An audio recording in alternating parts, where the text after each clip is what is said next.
What's up, everybody? All right. As we get started today, you'll see some themes at practice regarding competition, us going against one another.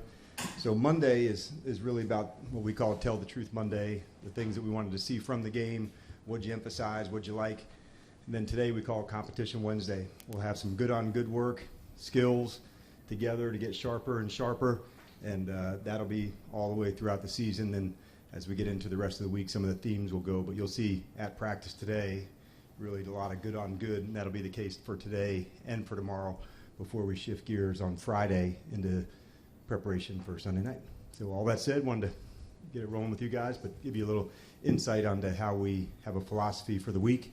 Each day has its own theme, tell the truth, competition. Tomorrow will be about the ball. Friday you'll see a lot of things about finishing and some game management moments and end of the game plays. So each of the day, just staying into that process for that day. Just had a question about one of the guys that seems to have stood out so far in preseason, Tyler Owens. I mean, what have you seen from him, both defense, special teams? Yeah, I've really been proud of the effort that he's put forth. When we were really saying, hey, looking for competitive plays, looking for guys that were absolutely going for it, it was cool to see Saturday night him absolutely emptying the tank, both defensively and on special teams. So he's really been hitting his stride. And then with Johnny Newton, are you able to explain a little bit more about Sure. what he's dealing with? Yep, so he has dealing with like a soft tissue injury on his foot not related to his surgery. And so he's off to the side doing work, and we're fortunate that I'm going to call it a preseason bye is here, because we're going to try to ramp him up towards the end of this week and hopefully into the practice for next week. So he's hit all the marks that we're wanting him to, but we're just trying to make sure there are no setbacks. He's worked like so hard, so I want to make sure like we just don't miss one thing of it. This week, the practice times have kind of moved around a little. Are you starting to get these guys into week one mode? Is that the philosophy change? Close. The philosophy change is I wanted them to have the schedule of that, of, special teams meeting at this time. This is when we're lifting, walkthroughs to go with our same format of competing against one another. So you're right in the fact that this is the flow of what an in-season Wednesday will look like, tomorrow a Thursday, and then to a Friday. But as far as what we would do on the field, we're not game planning on the next couple days, but you're right that the schedule will mock what we'll do, in the regular season weeks. It's been a few years now with no roster cuts till after all of camp. Right.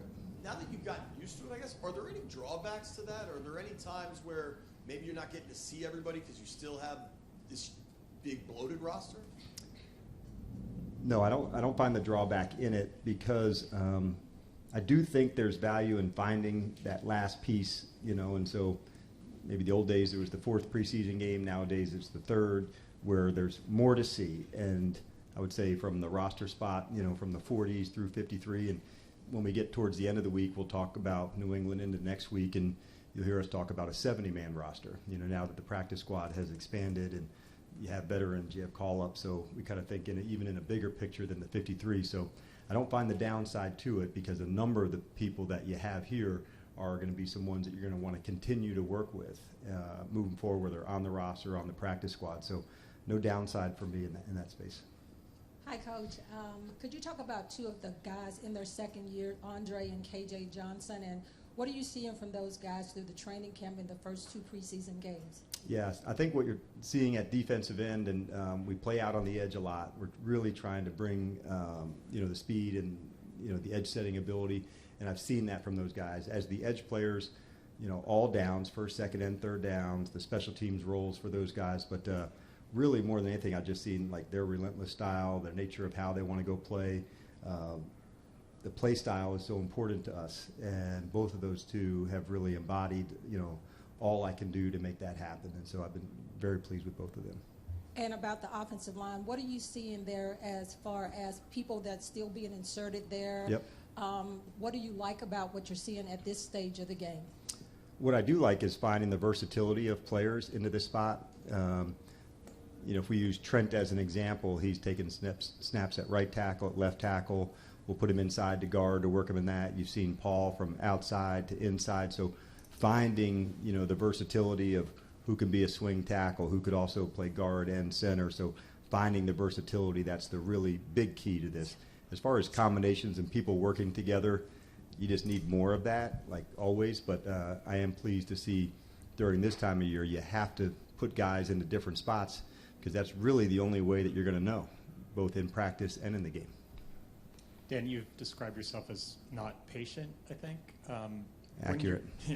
When you're dealing with a rookie quarterback and you know the trajectory isn't necessarily going to be a straight line, do you have to kind of get in a mindset of, okay, these are going to be little bumps along the way and preach patience to yourself as you watch that develop? Yeah, I think it's not just at that position, it's overall. But I think you're on the right target to say anytime there's development, there's, marks that you go up and down. And so not just, related to quarterback, but we're kind of growing, things we saw better from, preseason 1 into preseason 2 and again for this week. So it's kind of part of that process. So I would say that is one area I'm not as impatient because I expect those to take place. So you may hear me use the term expect the expected. There's going to be bumps. There's going to be missed turns that you need. And quite honestly, you don't want them to, but you know that it's an important part of the process.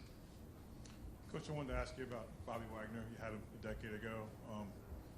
Having had him now for a couple months again, is he still pretty close to what he was in Seattle? And then just how has he evolved as a person in terms of what he's bringing to you in the locker room? Yeah, what a remarkable competitor he is. And I think that was probably one of the first things that I, remember, way back of meeting him. I was in Seattle 2 different times, and it was one of the spaces in between that the team drafted him, so I got to start maybe when his second year with him. And just the details that he would go to, the willingness to get it right, and he was just always so consistent. Even as a second-year player, you may have thought he had already been in the league 4 or 5 years. So he had this consistency and professionalism about him that showed people they could really rely on him very early. And now you see that he's sharing that information, with others. And if you were to sit in the linebacker room, you would see them asking him, or what is that process like? Just the smallest of the details. So what I have seen is just he's a remarkable tackler. He's got instincts, but all the really good linebackers who are good tacklers, or safeties for that matter, can play square. And if you're watching the film of Wags, you rarely see him out of position. And he plays square, and he's a sure tackler, but just it's the angles, the tracking. It's like, probably watching, like in basketball, a good shooter, or in baseball, a good hitter. He is a remarkable tackler, and he takes the right angles, the right tracks to go to it. And so he's always been somebody that I look for in that example. Hi, Dan. In less than a week, you're going to have to make some tough decisions of who makes this team, practice squad, and who may go to another team. Right. During this time, evaluation-wise, what are you looking for? Because you kind of know the body of work building up to this. So what's the separator here these final days?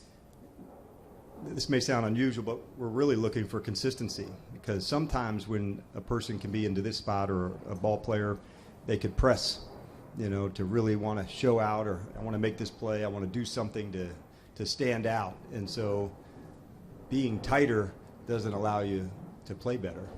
It just can make you a little tighter and more anxious about the play. So we're really trying to make sure we're staying into the flow of how we do things. And there may be some higher reps on a special teams portion, or lower and higher on offense or defense. So you'll see some shifting going on, because there may be one phase of the game that we wanted to see more than another.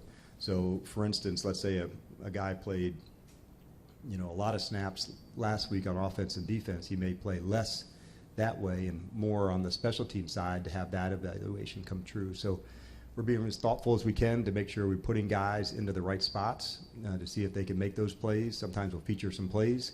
Not that the blitz has to go to a certain player or the ball has to go to a certain player, but there are some moments where you want to feature some plays, and if it works out that they get, their opportunity to do something, you have to, I wouldn't say it's scripted, but it's intentional. And then same way on the offense and defensive side. There may have been somebody that played quite a bit on special teams and have really demonstrated their value there. and then now playing them more on offense or defense. So there's a little bit of a battle rhythm that will go customized by player. You know, every season, every camp is different. So for this year, in your experience, has there been a position group that's been more challenging to evaluate as you get down to cut down day? I thought two of the groups that have really stood out to me, just been consistent and deep, are at safety and at tight end, and just the practice habits, the willingness to go for it, their battles on special teams. So those have been two that have stood out to me of consistently high level effort, guys supporting one another, and so that's what you want as a coach, where there's really challenging spots and guys really pushing it. And I would say those are two of the positions that jump out to me. Hey Dan, when it comes to this being Competition Wednesday, you have Tell the Truth Monday, what value do you see in kind of designating a day for a specific thing, and how do you think that helps players attack practice? I think it can just help you lock into where you don't have to worry about the game. You just lock into today.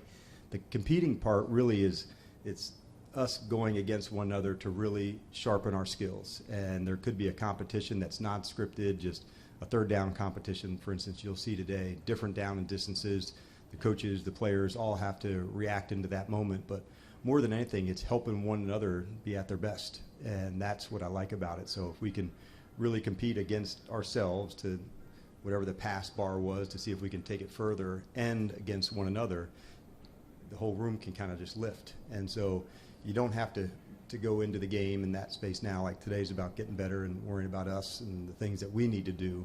And then as tomorrow comes, there'll be a big emphasis on the ball, and it just allows you to stay into those pockets. And if we do that right over the 3 or 4 days, not only will we be prepared, we'll also be ready. And I think there's a difference between the two. Prepared, you're organized, you have it together, but being ready, man, like I can't wait for this game. I can't wait for this moment because I did all these things. And so that's what today brings. And then based on that, there's a lot to get to, a lot to sort out before week 1, but we are less than 3 weeks away at this point. Is it starting to feel at all like crunch time, or how are you attacking these final weeks? Not yet. I actually do enjoy this week. It's a tricky one because emotions are at different spaces, and it's one of the more challenging ones as a coach. Some may know, hey, I'm not going to play a lot in this game. Others may know, hey, this is my real chance to go do my thing and show these, this organization, one last time what I'm about. So it's tricky, but I also love it because as you go through it and it gets into the really hard moments in the game, you really find out like who's about it. And so I saw some of that in Miami on the sideline of when it got, really tough, who was really ready to smile and keep saying, hey, bring some more on. And so those are the moments this week and last week that I look for. And they just kind of reveal themselves through the week and especially in the games. Along the lines of what Scott was mentioning, too, as far as you preach competition all the time, have you been pleased with, as you're getting down the stretch, you don't want to have to make tough decisions, but I'm sure it's a positive because you have guys fighting for these spots. Have you been pleased with that competition level heading into these final few days of technically training camp? I have, and that's always been the goal, to make sure when decision-making time comes that you've done all the work you can to really put your best foot forward. We wanted to make sure we were always demonstrating that. Like, that's what we're going to be about this year, 10 years from now, and on down the line, to say, like, coming here, this is what we stand for. And knowing that it's not for everybody, but for the ones that demonstrate that and show that or about that, then, like, they're going to have an excellent chance to do well in this program. I got time for 3 more. Dan, you talked about you had some of your younger players write down what they want to do better before games, things like that. What are some of the ways where your rookies you think have developed in ways that we can't see when we're on the field? And how do you continue to push that development without overloading them with too much stuff to think about in their first camp? Right. We call them work-ons.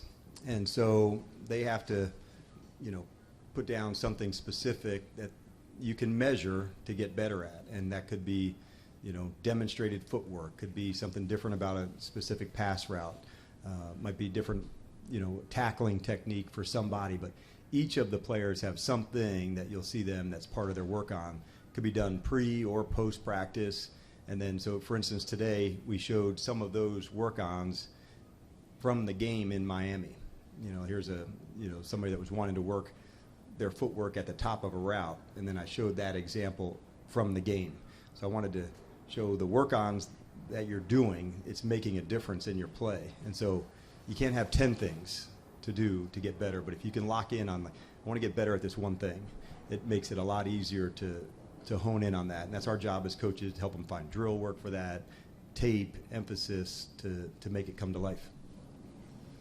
This being Joe Witt's first kind of run as defensive coordinator, and obviously working with him in the past, what have you liked about the way that he's kind of handled this change, and have you noticed any differences in him? Well, I think first thing probably, like, he's a remarkable teacher, and so there's very few mental errors that are taking place out on the field. So that's a good sign that not only is the teaching gone well, but the learning has. Sometimes you can do good teaching if it's a lecture and you think, well, I did a good job today, and the learning's not so good. Then what I'm seeing is we've tested the learning, and it allows the guys to do their thing at full speed. And if we can do that over and over again, then your skills just get sharper and sharper to go. Joe's done a good job of trying to figure out during off-season in training camp who could be featured, man-to-mans, not, blitzing, not, who plays off, who plays down. There's some trial and error that goes with that, you know, to actually put yourself into the space to find out and make it hard, and then, okay, I gained the information, now I can apply it. So I think he's done a good job of that. He's really organized, has a clear vision of how he wants to play the guys, calling games. So he's off to a great start. Hey, Dan, in terms of differentiators, when you guys make some cuts, special teams is always mentioned for some positions. When it comes down to that, what is it like? Is it like, hey, this guy's good enough on special teams because we like him somewhere else, or is it a guy who excels on special teams? We're not worried if he plays somewhere else. What are some of the differentiators there as you're looking at that? Yeah, it's a good question, Ben, because I think it's there's a little bit of both, and so you'll hear special teams coaches or head coaches talk about the big four, you know, which is punt, punt return, kickoff, and kickoff return. And so to be a core four player, boy, you better be good in space and have speed, you know, because those fourth down plays on punt and punt return, the kickoff now and kickoff return ramped up, can I make plays in space? So there'll be some players that will have a featured role mostly on special teams. Now, that could be one or two, you know, offensive players or defensive players where they may not have a leading role on offense or defense. Then there's the player that has roles on both. You know, I may be a backup or a, you know, complementary starter. I'm, you know, playing 50% of the plays, and then you may hear a guy, hey, we'll play him on 2 of the 4. I can play him on punt and kickoff return. So first level is the Jeremy Reeves of the world. That's just established, has it, special teams value, impacting plays. Then it gets into the player that's the complementary starter that plays, you know, quite a bit, but still has room for, you know, for at least 2 phases. So the fun part, what's going to happen in 2024 is which 2 of the phases have been, let's call it somewhat dormant, you know, for a few years, they are growing again. And it's really cool to see. It's still work in progress, I would say, and I think it will be a little bit fluid as it goes into the beginning part of the season. But I am excited to see it, and I think it's really good for not just the Jeremy Reeves of the world who, you know, make their mark on special teams, but also just for the energy of the game, the players, how we do things. So I'm really pumped about it.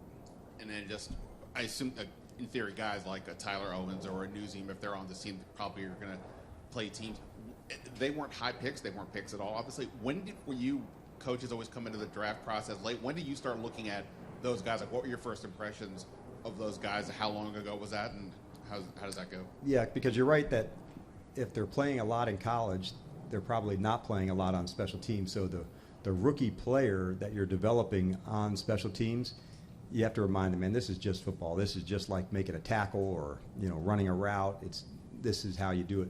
For the offensive players, we spend some extra time on tackling to make sure we're not leading with our head, we're leading with our shoulder, because that's the person that we're trying to train even more. They don't spend a lot of time on tackling. Talk about the wide receiver who plays on special teams. Like, we don't want them leading with their head.